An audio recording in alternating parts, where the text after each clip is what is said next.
Godt. Jeg har nu strikket min firkant, og mit stykke det måler 10,5 cm, og jeg er på retsiden. Og jeg har allerede strikket den første del af afsnittet, hvor vi skal samle masker op hele vejen langs firkanten. Det vil altså sige, at jeg har strikket den første kantmaske vrang, sat en maskemarkør, og så har jeg strikket i etableret rib hele vejen hen over det, der svarer til pandens masker. Jeg har nu min venstre kantmaske tilbage på pinden, og sætter en maskemarkør her. Så de 21 masker her imellem maskemarkørerne, de er altså pandens masker, og den første maskemarkør, den markerer omgangens start. Så nu skal vi til at samle masker op her langs venstre side af firkanten. Og vi starter altså ved at strikke den venstre kantmaske vrang.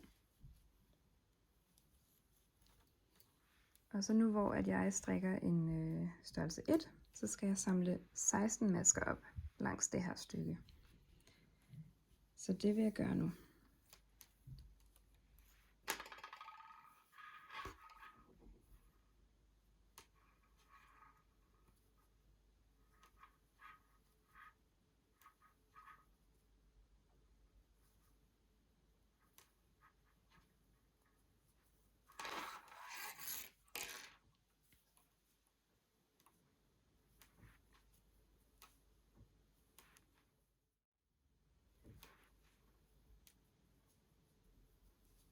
Godt.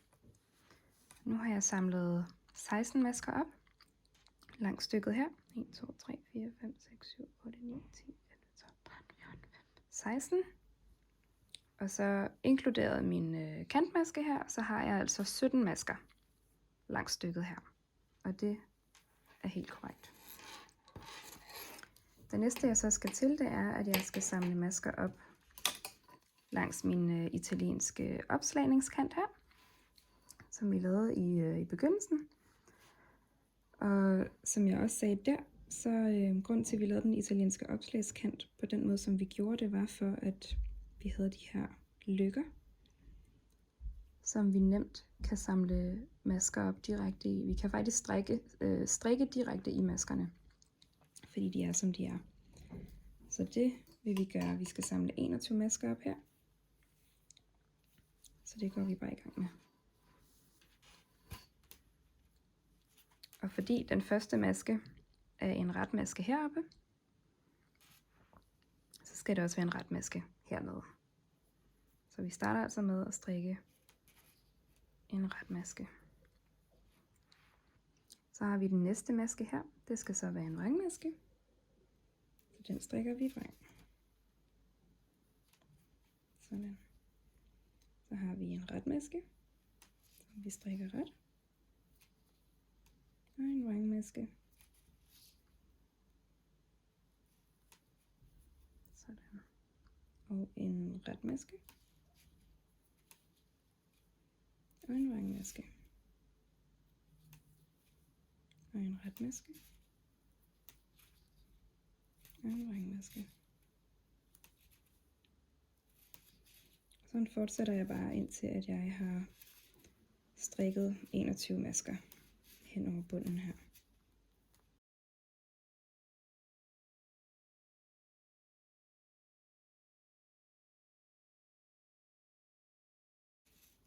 Og den sidste her er en ret maske.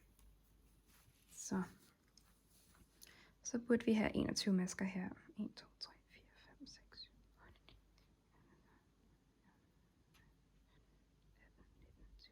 21 masker. Så skal vi samle 16 nye masker op langs det her stykke. Så det vil vi da lige gøre.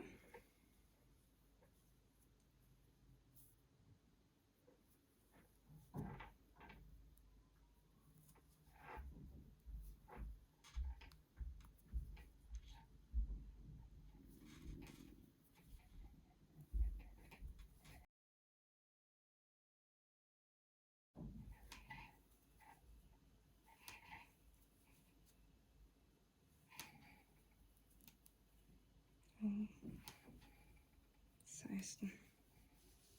Så. har jeg samlet 16 masker op her. Tæller lige efter. 1, 2, 3, 13, 14, 15, 16. Og så har jeg min tidligere kantmaske fra før. Og den skal jeg lige have flyttet over på min højre pind. Og det gør jeg bare lige ved at føre garnet foran arbejdet. Og sætte min pind ind bag masken og tage den løst af. Og føre garnet tilbage. Og så flytter jeg lige maskemarkøren. Og så er jeg ved min omgangsstart. Så min næste runde, det er en etableringsrunde, hvor jeg lige vil genetablere ribmønstret. Og det er simpelthen bare ved at strikke en ret, en vrang hele vejen rundt. Så det vil jeg lige gøre.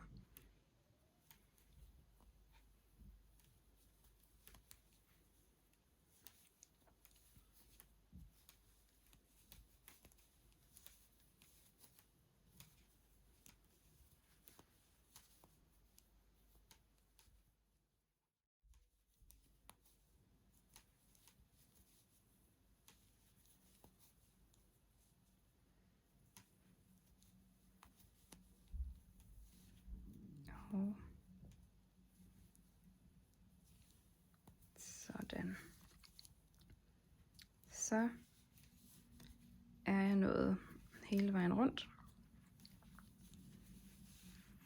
Og har altså, eller jeg burde have, til en størrelse 1, 76 masker på min pind. Og nu ser det sådan her ud. Som I kan se, er det super fint hele vejen rundt. Etableret rib. Og som I kan se, så er opslagskanten hernede. Overgangen den er nærmest usynlig nede i bunden af hatten. Hvilket giver et rigtig fint slutresultat, når det er, vi er færdige.